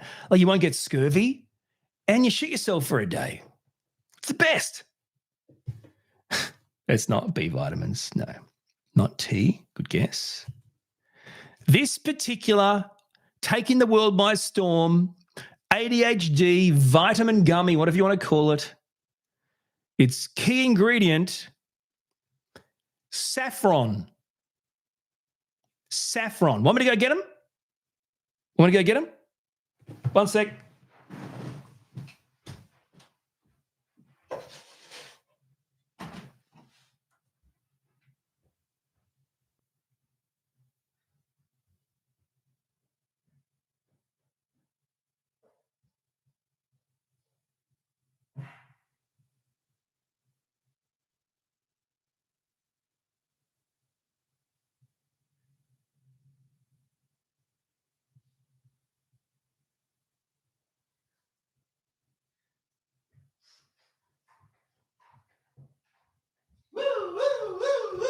It's an emergency. My pants are bone colored. They call this bone. Bone. Who calls their pants bone? I honestly thought they were called boner. You're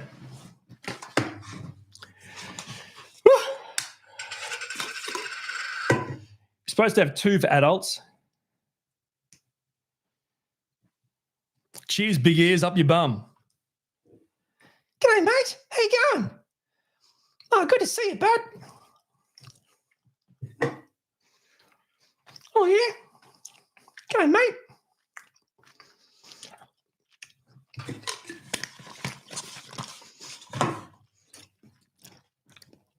Stand by.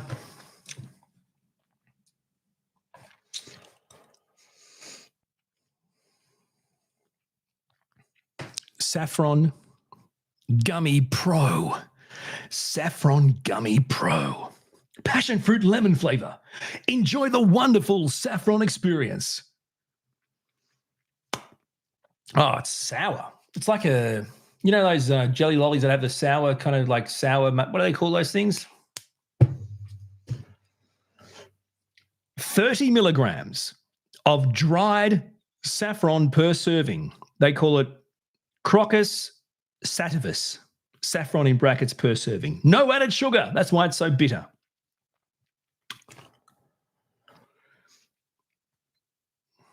Saffron Gummy Pro provides a convenient and delicious way to incorporate daily intake of the finest quality saffron, infused with delightful passion fruit and lemon flavors. But what the hell is it supposed to do? Do not take if you're pregnant or likely to become pregnant. God damn it, I already took them. What if I get pregnant? Not suitable for children under 12 years of age. Of course, guess what? There's people giving them to under 12-year-olds right now. I guarantee it. Excess consumption may have a laxative effect. I'll eat more. There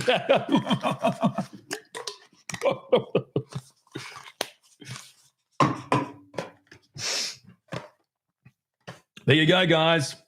How good's that, man? How good's that? I mean, we're literally talking about gummies of saffron. How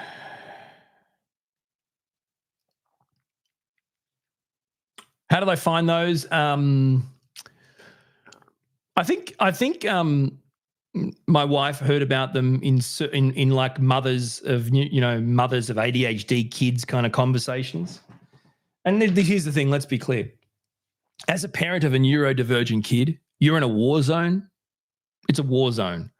And you will do anything you can to make their life and your life better.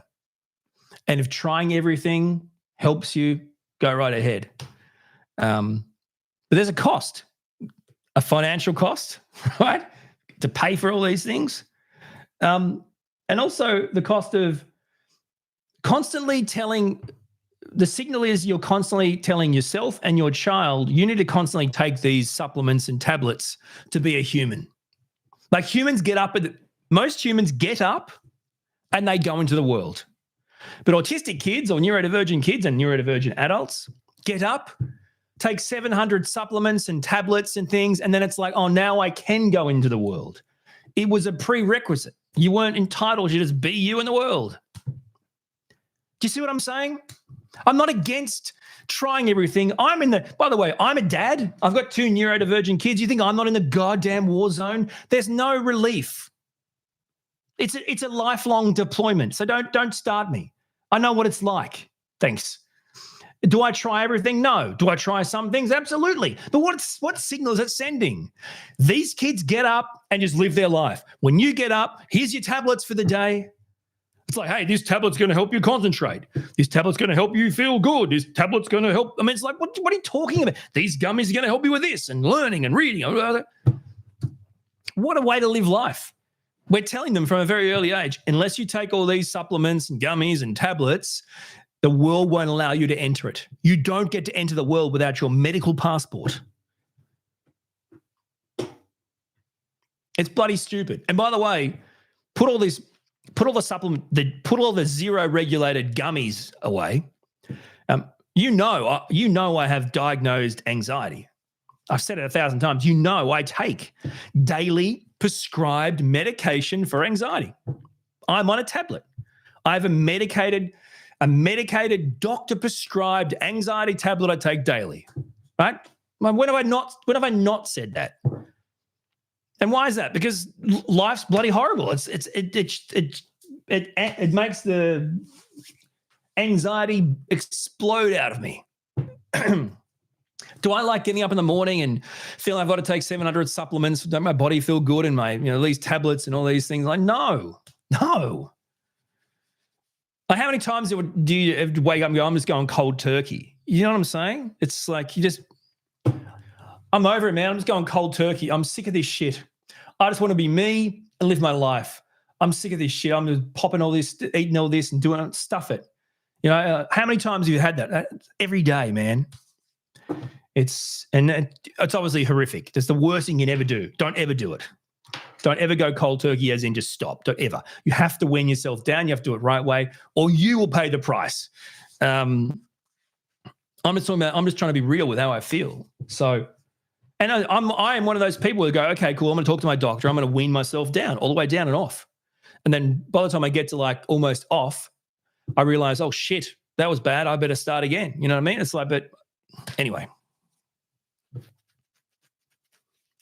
It's really bad. Cold turkey for anything is completely scientifically disproven. It just doesn't work. I mean, with regards to like addictions and stuff. Now, with medicine, it's a whole different story because your body actually builds up a dependency. So you can't just quit something. You've got to, or you will have just the most horrible life. That's just a 100% no negotiable, must always work in conjunction with your doctor when you're talking about medications, starting, stopping, upping, downing, whatever it is. So let's just, please, that's just factual. Yeah. And the core fear, if I take this medication or that medication for anxiety or depression or whatever it is, how much of me will I lose, right? Like as a creative person, I always think, how much more creative or more funny or more nice or more real or better or more productive would I be if I didn't take medications? And then I wonder, well, but am I only like this because I have them and they help me? It's a constant juggle.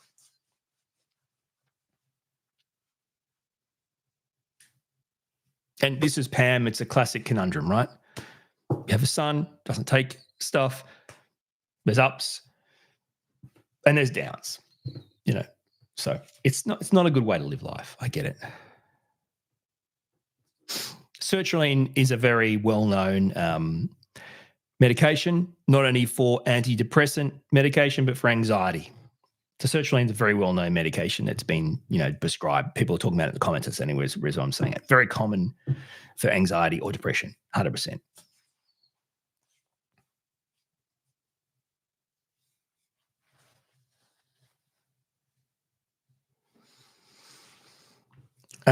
Just incredible experiences that people are sharing. So thank you, everyone. Brittany and CD 4536. I appreciate them all. And CK Legion, greetings from Netherlands. Thank you for being here. Dave, you've seen me live. I've been going for an hour and 36 minutes, Dave. I'm so sorry you've only come in now. An hour and 36 minutes of pure gold. Everyone will agree. Joe Bob, welcome again. I'm sorry you're here now. I've been going for so long. I wish you were here from the start. You missed out on some great stuff. Cyberfish, welcome. I'm sorry you've only just joined in the last few minutes too. I did see you comment up there before. Not a cold turkey. You're a wiener. Excited to have you at the live. I can't believe it's been an hour and 37 minutes. Dave Zringer, thank you for your kind words. One of the first people you started watching before you were diagnosed.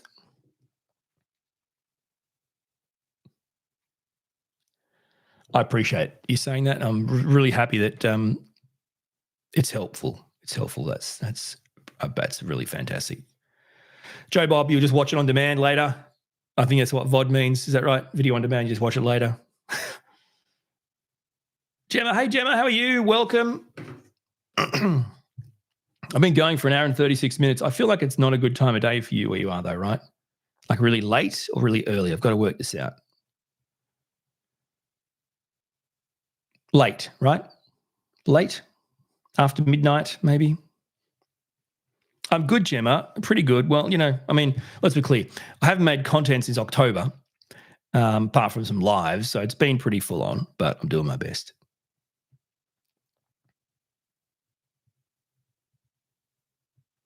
Joe Bob, I'm really sorry to hear about the processes where you are and how it can be tricky and hard, but you know what? Sometimes finding your tribe, knowing how you feel, knowing what feels right is all you need, right? I was right with the time, 12:22 a.m. for you, Gemma. Oh, my God. And Blue, you're in Ohio. It's 7:22 p.m. for you. So the world clock, what do we got here? Los Angeles, 4:23 p.m. New York, 7:23 p.m. Honolulu, 2:23 p.m. Paris, 1:23 a.m. Perth, Western Australia, 8:23 a.m. Auckland, New Zealand, 1:23 p.m. Let's start that again. So it's yesterday in Los Angeles, New York, and Honolulu. It's today in Paris. It's today in Perth. It's today in Auckland. Today meaning Tuesday, the 2nd of December. It's today in London, 12:23. It's yesterday in Toronto, Canada. Welcome. Hello to the past, 7:23. It's today in Cape Town, South Africa, 2:23 a.m. It's yesterday in Chicago, 6:23. It's today in Melbourne, Australia, Ray, 11:23. It's yesterday in Denver, 5:23 p.m., where people are currently being murdered by psychopaths. It's yesterday in Dallas, 6:23. It's today in Dublin, 12:23 a.m. And it's yesterday in Montreal, 7:24 p.m. I hope I haven't left any city out. I have. I'm just saying, time zone-wise. In other words, welcome to everyone from the past. How's it going from the past? In the future, it's bad. It's just bad. It's just bad.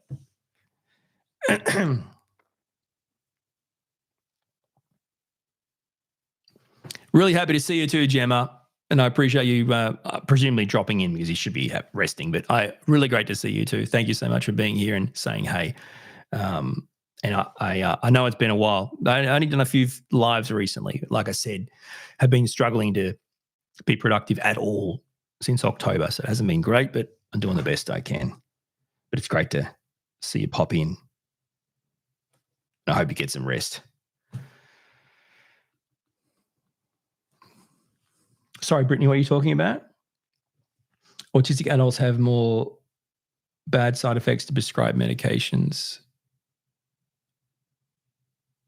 especially autistic women. It's a fascinating topic. Have you looked much into it, Brittany? I haven't personally looked much into it.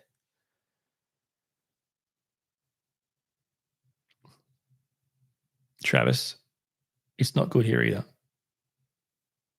Sorry to hear that.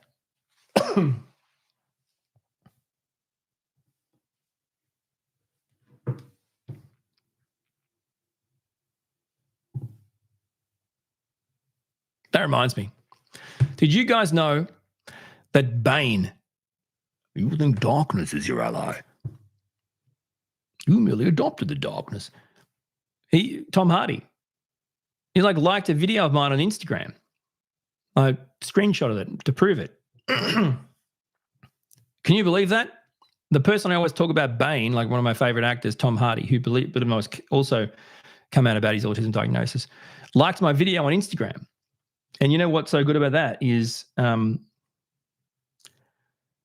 now up to 6.2 million views in the last 30 days. Not for that one video, but my channel.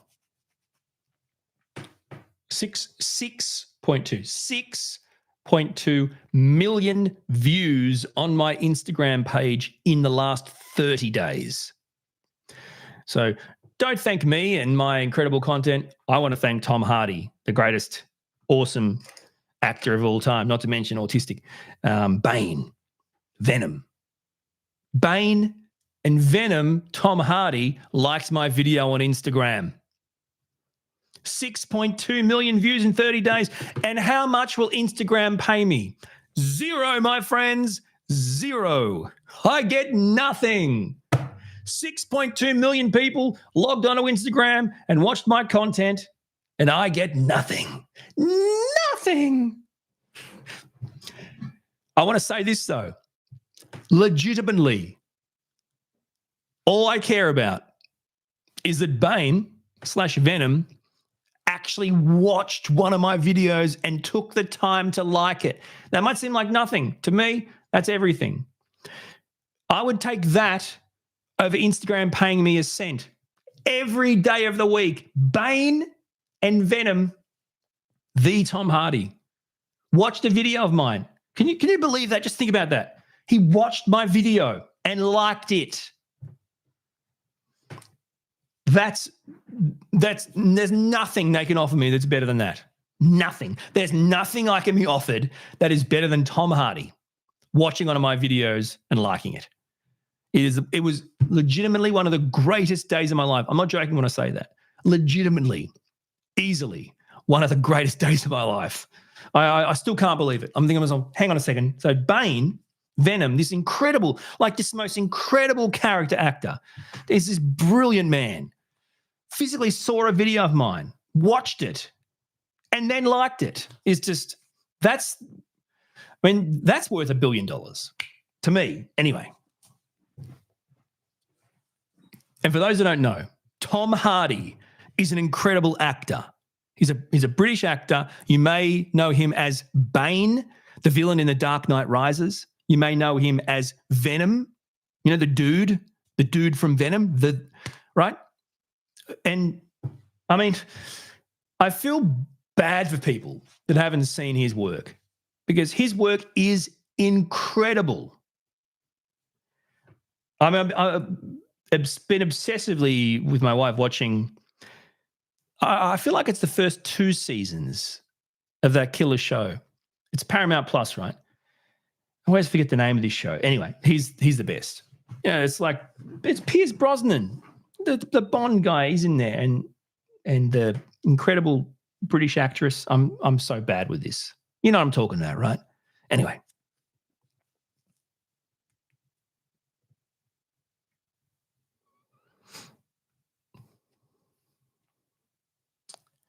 Travis, great story. Thank you for sharing. That's awesome.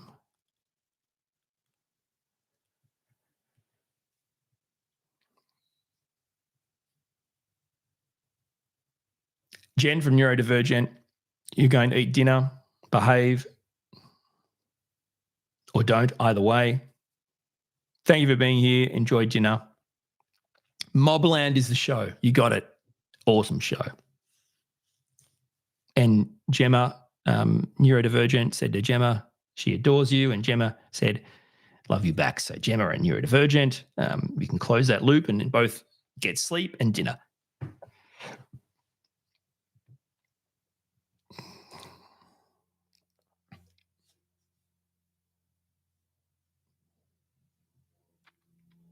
Viking Farts, hello.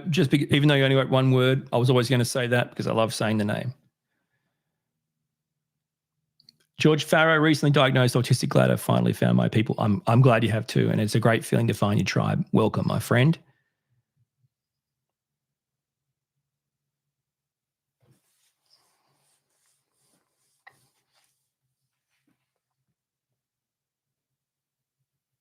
Gemma. So Gemma, you're still buzzing from being in the cinema yesterday. You saw the Magician film. You really loved it. I don't know what film. Can you tell me the name of the film? Is that what it's called? I'm not sure what it's called. What that was about, and why was it so good? I mean, there's nothing better than going to the movies, going to the cinema, and immersing yourself in a movie that is like incredibly good and you really want to see. Now You See Me. Oh, right. You mean the one? Yeah, yes. Yeah. Is it Now You See Me, that one? Because that's a great movie. Now You See Me, Now You Don't. Because all the magic tricks, car racing scenes, yeah. Great cast. Incredible cast. Woody Harrelson, Isla Fisher. I always forget his name, and I want to say Mark Zuckerberg. I always forget his name. Jesse? Am I getting it right?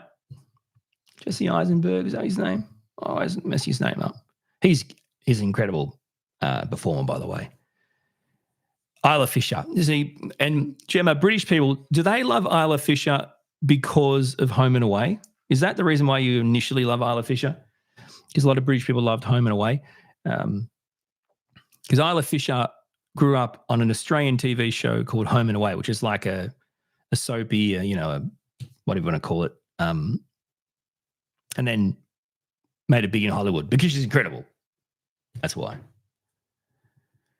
Mr. Musashi, hello from Canada. Hi. Home and Away. I knew it, Gemma. This is a funny story, right? When Isla Fisher was in Home and Away, she came to a city I was in working in radio.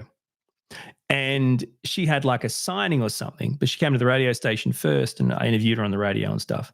And then, I was a young radio guy and she was a Home and Away star. We ended up going to the signing. I went to the signing with her. an undiagnosed autistic person gets invited to hang out at a signing with Isla Fisher, what do? I don't sit next to her. I stand in front of her in front of the table she's signing, quietly, like a security guard. I don't utter a word to anyone, not even her. I stood there. I went there with her, and then she sat down, and there was a big line, and I stood in front of the table in front of her and just stood there like a security guard. And then it was over. And that's my story. Autism, my old friend. Undiagnosed autistic guy gets invited to a signing. A radio guy gets invited to a signing by Isla Fisher, a young Isla Fisher, and a skinny rake of a young autistic guy, barely in his 20s, who weighs nothing, skinny, tall rake of a nothing, decides, yep, I must be her security.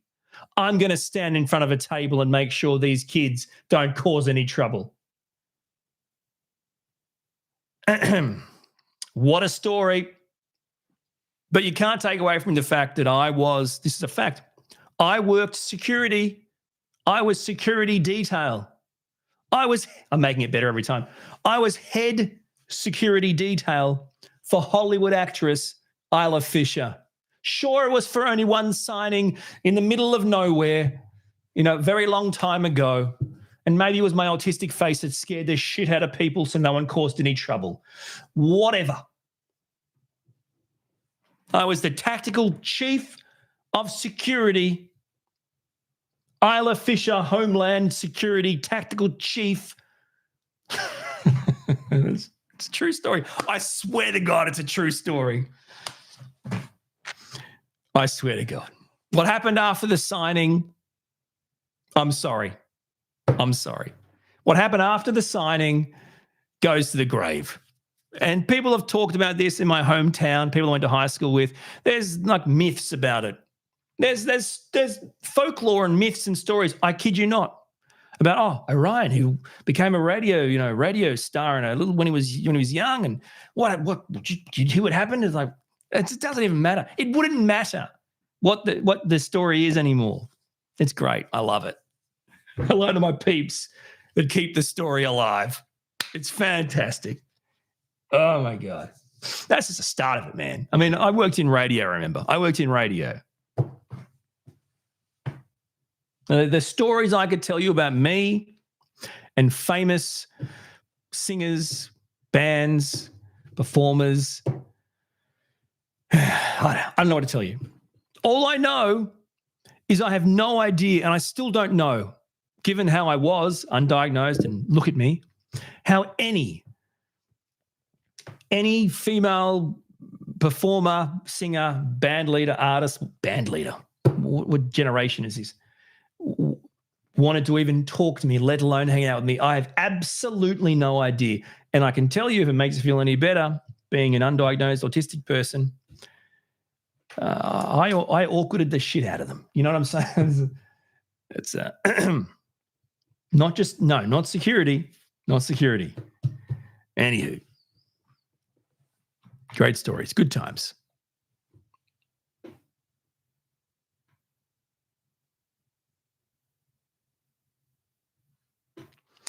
Gemma, super sweet of you to say that. Really appreciate it. It's very kind, and I really appreciate it. And I thank you. And it does help me. It does give me strength to continue to go and make a start again soon. So I appreciate it. It does mean a lot. All right. I've been going for almost 2 hours. My throat's starting to hurt. I am going to stop. I'm giving you a warning that I am going to stop very soon. I've been going for almost 2 hours. You'll absolutely be able to watch this live stream in its entirety on demand whenever. But I'm just letting you know, fair warning, that my voice is stuffed and I've got to go. So